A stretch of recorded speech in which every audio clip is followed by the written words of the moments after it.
Hey guys, how you doing? It's Henry at Mowers and Blowers. Welcome to my premiere of my book idea on YouTube. I'm just going to read the first 4 chapters to you. While I'm reading it, I'll have graphics and visual aids to kind of guide you through my story and kind of give you the idea that I have in my head and displaying it for you guys to understand without actually having a real book to read, you know. It's basically my ideas, and I can pause and tell you a little bit more about it as I go. So this is, as you can see from the thumbnail, it's called Preppership. I felt that the only true way to survive a nuclear war, which it seems like it's coming, you know, even today, this story takes place about 2 years from now, in 2024 is what the idea is. And as you can see, the tensions with China and now with Russia, I mean, these are true activities that are happening currently, you know. So there's some legitimacy to the whole idea, you know, and I figured the hemispheres will be at war, you know. I mean, you'll go to war for a couple of years and kind of deplete your men, you know what I mean? Ground wars, air wars, naval wars, right? After all that's depleted and one of those countries gets desperate, well, some nut is going to go and press the button. Well, you all know, once you press one button, somebody presses a button, right? The rest of the guys are going to start pressing buttons. And we have about 10 or so countries, or maybe more than that, that have nuclear weapons, you know. So it's very dangerous. Once you know that button is pressed, that's it. All life in that area is gone, right? So a warhead doesn't hit Idaho, okay, let's just say, somewhere remote and obscure, right? The nuclear fallout, the radiation that's above your heads for 20 years is going to eventually kill you anyway, you know? So you want a quick death or a slow death. There's a death nevertheless, unless you're on a prepper ship. Why I thought about the ship is because out in the vast ocean, as you know, the ocean is predominantly covering the earth, not so much land, right?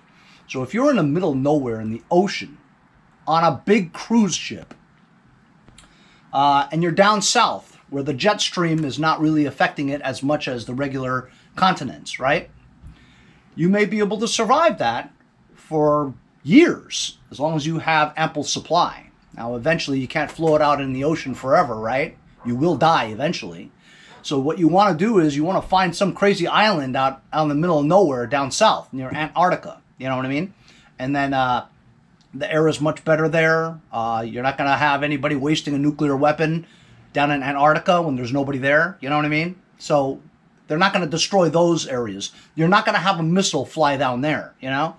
So all the missiles are just aimed at the big cities of the big countries. And I figured if you went to Easter Island or something like that, you should be safe. Unless other prepper ships are there and you're fighting with each other. And that's coming. So without any further ado, I'm going to just simply read the story to you. I read it to myself last night before I came out here. I don't think I have 4 chapters. I think I'm just going to read the whole thing of what I have here. It's going to basically be about 1 to 4. You know what I mean? I'm not finished, but this is just for it to be out there, you know. Preppership, Chapter 1. It's a cool November afternoon in a suburban residential neighborhood on Long Island, New York. I'm walking my dog Boba, as in the milk tea, not the Star Wars character Boba Fett, which I am currently craving the same. I could use some boba tea right now. I turned 53 last month and wonder how many more birthdays I have left in this world of instability. We're a couple of years of a post-pandemic, one that I never thought I'd encounter in my lifetime. The COVID-19 virus was a main contributor to massive deaths, economic collapse, and political division in this country, where all of the above shouldn't happen. As another divisive election is upon us, concern of nationwide unrest is again in most Americans' minds. The pandemic brought shortage concerns of food supply, gas availability, and civil unrest. Many vital resources were hard to come by, and prices skyrocketed for the things we all took for granted. Naturally, a record number of guns and ammunition purchases caused a worldwide shortage of weapons and ammunition at record high prices. You were lucky to score any of it. People who never thought about guns were in line with the regular anti-gun liberals who wanted their share of acquiring protection for their families. First-time gun buyers were joined by the doomsday preppers who were adding to their hoard, as well as the conservative Second Amendment proponents at gun shops and big box stores. My good friend Andy, whom I grew up with in Queens, New York City, turned me into a gun enthusiast a few years ago. I started to believe the prepper logic, which I used to ridicule, started to hold water. Initially, I thought one AR-15 and a few boxes of bullets were enough to protect my family during civil unrest. As economic conditions started to fade during the pandemic, there were periods of panic buying, where toilet paper and hand sanitizer were like winning lottery tickets. I thought to myself, what if this got worse, and desperate people wanted what you had? Was I capable of holding off mobs of people that were willing to sacrifice their lives to provide for their families? I shared my reasoning behind purchasing multiple weapons to my 18-year-old son, who's away in college in Washington State. The next time he was home, he went with Andy and I to the shooting range to understand and operate a semi-automatic rifle. I knew then that he understood he would help protect the family from invaders if that ever came to light. For this, I was relieved beyond imagination. To have another family member be proficient enough to back you up takes a bit of responsibility off your chest. Thus, 3 AR-15s and a massive stockpile of ammunition later, I still feel insufficient. The wife and the daughter is next. The new Cold War. As our government put an end to our 20-year 9/11 war, we are nowhere near peace and stability in the world. As tensions rise with China, started by a trade war, fishing island disputes, and the real possibility of a Taiwan invasion, the new enemy is the sleeping dragon of the East. China has always been a passive country, one that has never had conquering ambitions. They won't mess with you if you don't mess with them. They've concentrated their resources during the past century trying to become a superpower in all facets of the label. However, they've always believed in the one China mentality, and the unification of all original land must be unified. The return of Hong Kong from the British in 1997 and Macau from Portugal in 1998 were etched on paper in a legal deal almost a century ago. Then there's Taiwan, the small renegade island that was the sanctuary for anti-communist refugees that escaped during the war. China has vowed that Taiwan will once again be part of the motherland. While most Americans don't put too much stock in a real possibility of war with a nuclear war, World War III is a war where nobody wins.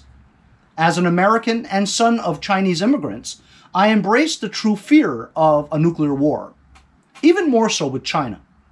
How will all Chinese Americans be treated here? Will there be a revisit of endearment camps like the Japanese had to endure during World War II? During the recent pandemic, Asians alike were attacked in America because somehow we were responsible for bringing a virus to this country. As being inherently Chinese, would I be able to shoot a Chinese soldier that landed in my backyard? Sure I would. Why? His intention is to take away my freedom. But would it even matter? As warring countries exhaust their resources over years and years of bloodshed and destruction, the final result will be the side that gets desperate and pushes the button. From what I know as an educated adult, a nuclear war has no true winner. The escape. As I logically ponder an all-out nuclear holocaust in my future. All the zombie shows I love to watch is finally paying dividends. I start to think about getting into serious prepper mode. The nukes will target major cities and military installations initially in the warring countries. The allies to those countries will also eventually join in. NATO countries for the US and Pakistan for China. The nuclear fallout is virtually unsurvivable on land. But what if I were at sea? I've always loved war movies and enjoyed most submarine narratives. Large warships placed in remote areas in the vast ocean away from major jet stream could theoretically survive the longest. Now the idea. What if I got 10 to 20 of my closest friends and families together and brought a used cargo ship?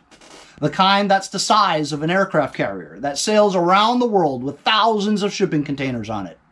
We could anticipate when the war would start and prepare ahead of time. The ship would be more than large enough for 100 families, their possessions, vehicles, food, supplies, and anything you can think of to survive for years. A garden to grow food on the top deck, a desalination setup with unlimited water, and plenty of cargo space to hold enough gas tanks for years of sailing. As I spent sleepless nights with a head full of ideas, I considered changing the ship to a retired cruise ship. During the pandemic, the hospitality industry were hit the hardest. Planes and ships were unused. Airlines, hotels, and cruise lines were near collapse. There was now an ample inventory of unused, retired, or scrap cruise ships. Really big ones for sale. A cruise ship can be as large as a cargo ship. It already has accommodations, kitchens, cargo areas, etc. For goodness sakes, they're called floating hotels. The swimming pools could be filled with potable water, enough to last a very long time. They're automatically replenished from the rain. So Preppership is the idea. The idea of a ship that big is to sustain the massive ocean and what she'll throw at us. Waves and storms can sink the entire ship and render the whole idea useless. I thought about protecting the ship and our new community, a 21st century Noah's Ark, needed to be defended like our homes on land. Sea pirates, other preppers with smaller vessels, and even the Chinese Navy, the largest in the world, we would eventually encounter during our daily survival at sea. I'd purchase military utility vehicles and maybe a few tanks, outfit the ship with machine guns every 100 feet on each deck, put tank forward and aft for use of its cannon. Everyone on the ship, young or old, would be trained to fire every weapon on the ship. Each family would try and purchase all the guns and ammunition they could afford to bring on the final journey. Gas masks with chemical filters, generators, firewood, MREs, drones, and every survival equipment known to man had to be acquired. Since money is practically worthless in an apocalypse, money was no object.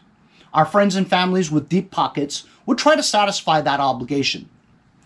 I feel pretty good up to now, but I'm confident that there will be endless sleepless nights until I drain my head of every conceivable idea and need for this endeavor. Reality sets in. As days pass, I analyze what I put on paper is naturally flawed without thorough thought of how this can be pulled off. First of all, even if I were to allocate the necessary funds of about $30 million to buy the cruise ship, where would I even dock a ship that size of an aircraft carrier so I could load and outfit it with the necessary cargo? What also comes to mind is the crew. Would everyday run-of-the-mill people be able to operate, maintain a full-size cruise ship? Our friend Mike, who's also the CEO of a beverage company, would come to mind as our captain only because he owns a fishing boat. You'll need a mechanical engineer to be able to maintain the engines, while my brother Babe, as in Babe Ruth, that kind of Babe, who lives in Los Angeles, has a degree in mechanical engineering, but he's been a grossly successful in commercial real estate arena. While I also dabbled my first year of college majoring in mechanical engineering, I'm currently a small engine repair YouTuber. Rebuilding lawn tractor engines is a far cry from a massive cruise ship power plant. Rethinking the game plan. It's obvious that I'm a bit over my head, and if this survival dream is to come to fruition, I need to share the idea with the people I had in mind to even see if they're in. Would I recruit an experienced cruise ship crew to handle the duties they're proficient in? Would they accept the job with the promise of a seat for their families on the Preppership in return for their service? Surely I'd pitch this idea of the best chance at nuclear war survival as incentive enough for them to move their family with this dude they've never met. The proposed ship is more than big enough for 100 crew and their families. The ship could take thousands of people if need be. The thought of downsizing to a large yacht came to mind, but I have serious doubts of long-term survival in the vast ocean. The meeting. I knew it was time to send this idea to the people I had in mind and set up a meeting to discuss and brainstorm. How could I be the only person with this idea of survival? Perhaps with 100 of my closest friends and family members together, there'll be ideas that I never ever imagined. Maybe at the end of the meeting, we would end up in a decommissioned submarine. While anything is possible, my idea is still the best option. With a cruise ship size, we have capability to transport large vehicles should we find an island to settle on. Vehicles like tanks would provide mobility and protection from threats whomever decided to cross our paths. However, how on earth would I unload a tank as the ship is anchored offshore? Obviously, the details need to be ironed out. Just a few things that I thought about that I would require as the crew, the people that occupy the ship, people that we would discover in the meeting. We would probably need livestock, doctors, farmers, gardeners, arborists, people who knew how to grow plants, special ops veterans, police, fire, nurses, cooks, construction workers, scientists. All of the above talents would be essential for any viable possibility of survival alone in the ocean. As more ideas are thrown in, the Preppership is slowly transforming into the modern Noah's Ark. As weeks pass by, no one I've spoken to about my ship really put much seriousness into the conversation, much like when no one believed Noah that the great storm was approaching until it did. So I did what Noah did, just went ahead and started to prepare alone. I called a few places that had decommissioned cruise ships for sale, kind of like eBay for large vessels. Small to large boats, yachts, catamarans, ferries, tugboats, barges, cruise ships, and cargo ships were available to whomever had the money ready to pay for it. My ideal Henry's Ark was a 1998 former Carnival Cruise Line ship named the Allure that was retired in 2020 during the start of the pandemic. They were asking $30 million and was parked in a remote site in Greece where the shipping industry was prevalent. Since I didn't have enough money on my own, even for a deposit of 10%, the reality of survival grew grim. A few weeks pass as I temporarily abandoned the idea of the Allure and have now set my sights on a retired Long Island ferry ship, formerly used on the Orient Point to New London, Connecticut route.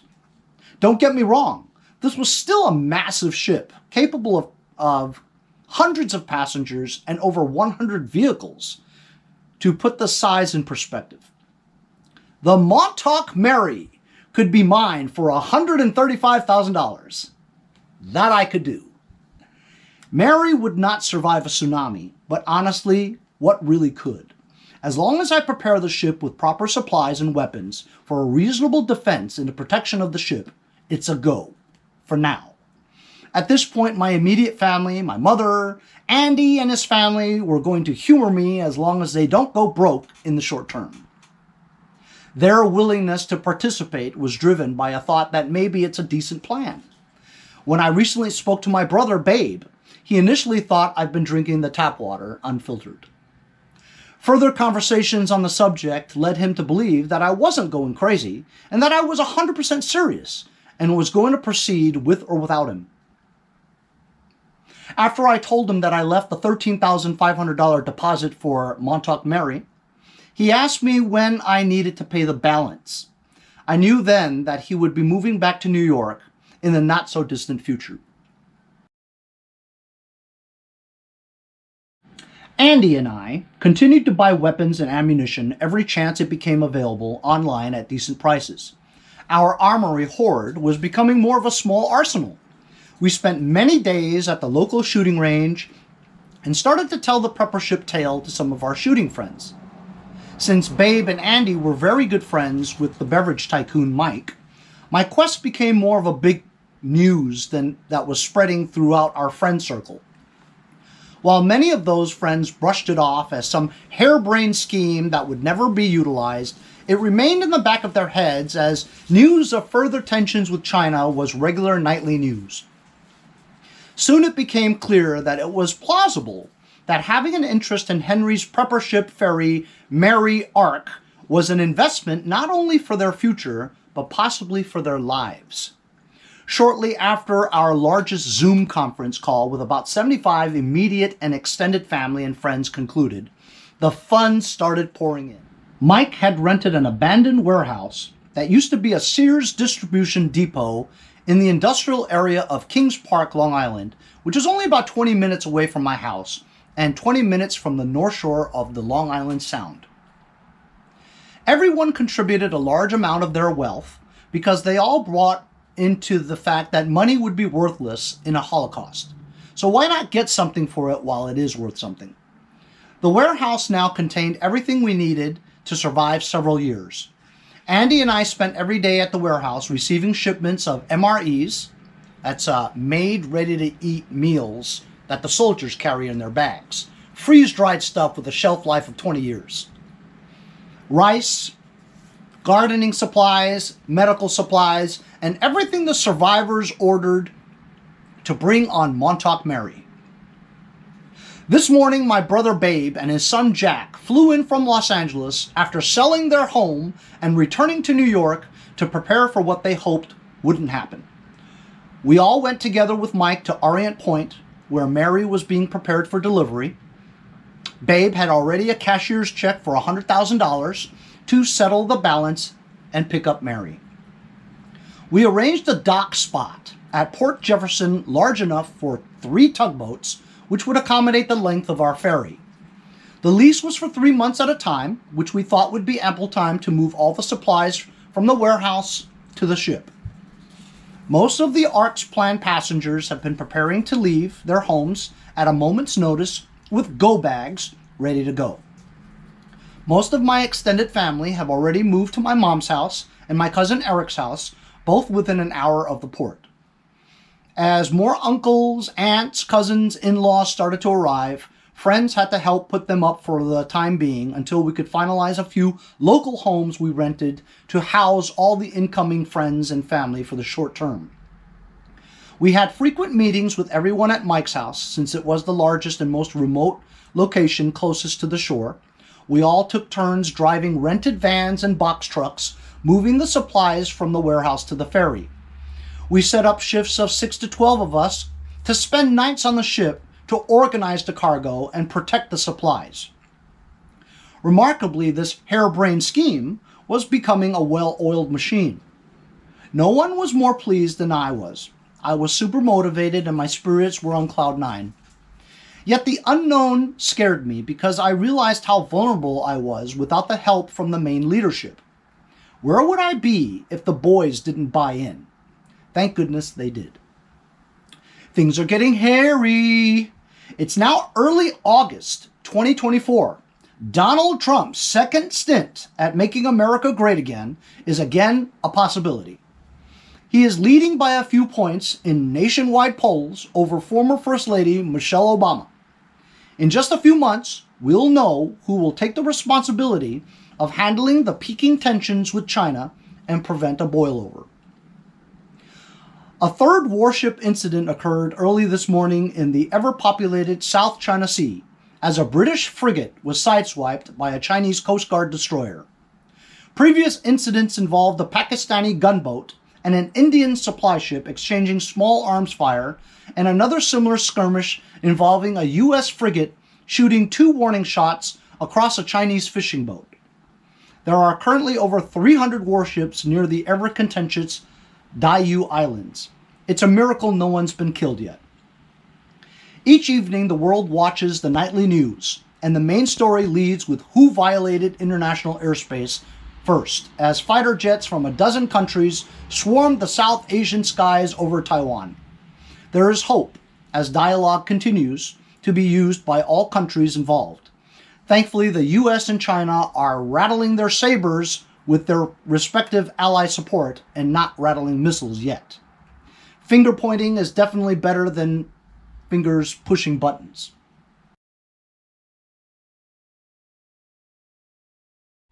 The interruption. During a nationally televised CNN-hosted presidential debate, the 2 presidential candidates were told to stop the debate due to breaking news. Every news station reported that a mid-air collision had occurred near Taiwan between a Taiwanese F-16 and a Chinese Xi'an JH-7 fighter bomber. There were no survivors of either aircraft. Shit was about to hit the fan. Fortunately, our group had just finished fueling Mary, but still hadn't reloaded refueling tanks on the ship. We had yet to acquire fuel tanker trucks nor fuel containers to store on the ship for refueling. Due to the seriousness of the news, we were all worried of the availability of fuel. How will people react to this news? Is everyone going out into panic mode tomorrow? We can only find out tomorrow, as we all need to go get as much fuel as possible and hoard as much as we can buy. As more family, friends, and distant friends who heard from another friend started to call and ask if there was any more space for them and their friends on the ship. We still had plenty of room. My only condition was, you can come if you can get some food and gas right away, as much as you can buy and carry. Our passenger manifest had increased from 75 a few months ago to over 150. Most of the second half I've never even seen before. Thankfully, everyone has done their part and have contributed generously to the Ark. Joanna's family, my cousin Eric's wife, brought families of farm animals: cows, pigs, chickens, and 2 horses. We had to cordon off a section of the first level for live animals. The house pets had new friends to play with. So that's my 4 chapters right there. That's all I have. The rest of the ideas are in my head. I will continue to jot them down, but that's what I have for the book so far. As you can see, we have thought ahead of what's going to happen. Few people in America or the world are thinking this way at the time. We are technically prepared to just get on this ship and ship away before the shit hits the fan, which it was starting.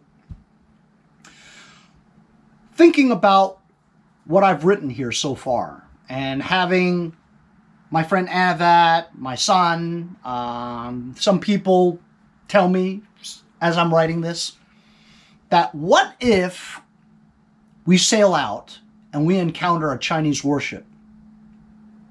What would happen? My idea of having an M1 Abrams tank on the front and the back of the ship was my idea of firing shots to protect the ship from being blown out of the water by a warship, whether Chinese or American, right?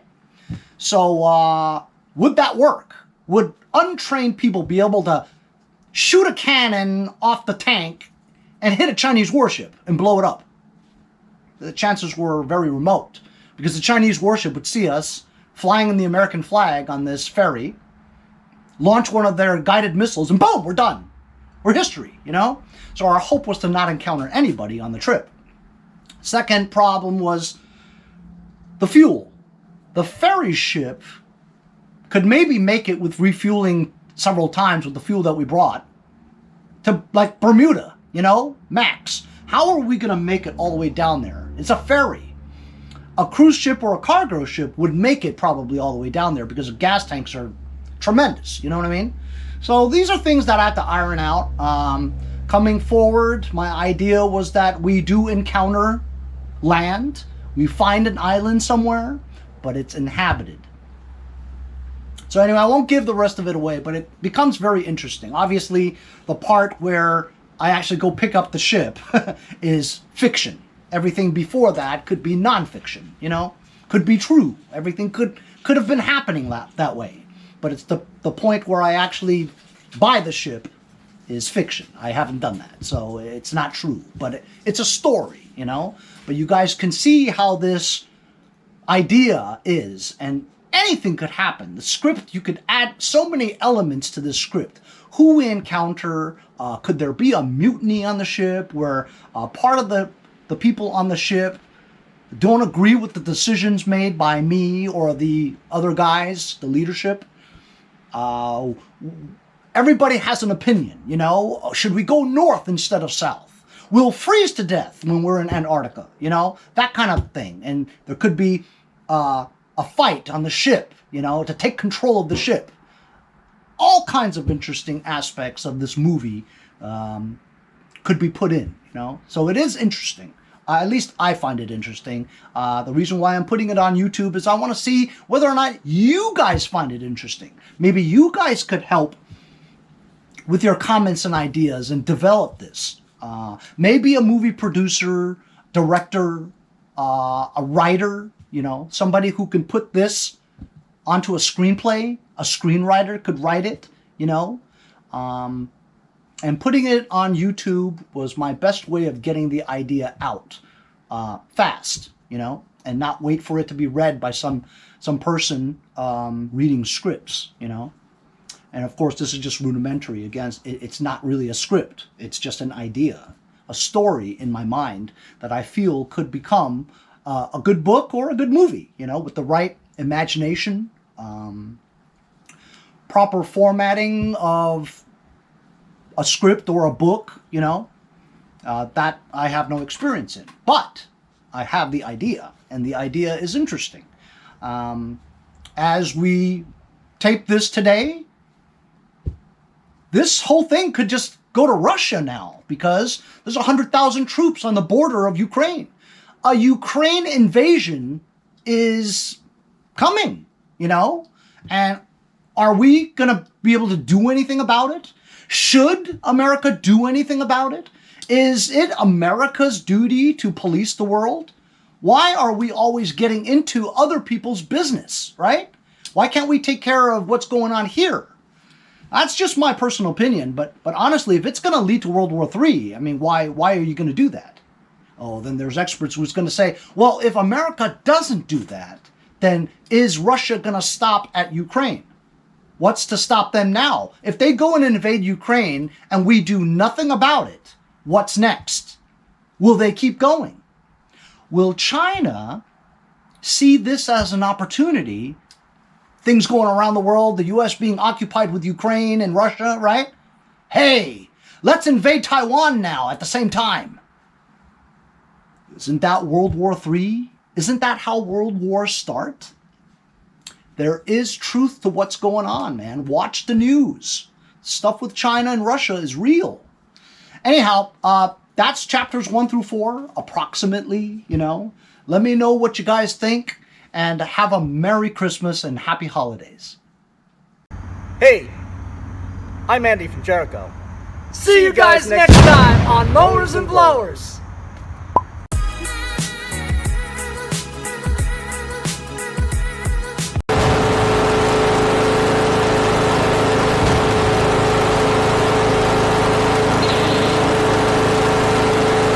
Hey, if you guys enjoyed the video, remember to give me a like. Also, comment below. Subscribe. Remember, it doesn't cost anything to subscribe. It's free, right? Also, hit that little bell. That way you'll get post notifications whenever there's a new video, and you won't miss out on any of them. Remember to follow my Instagram and Facebook, as well as if you'd like to donate $1 or $2, paypal.me/mowersandblowers. Really appreciate all the support. Also, to keep the videos coming every day, support the channel. Bye.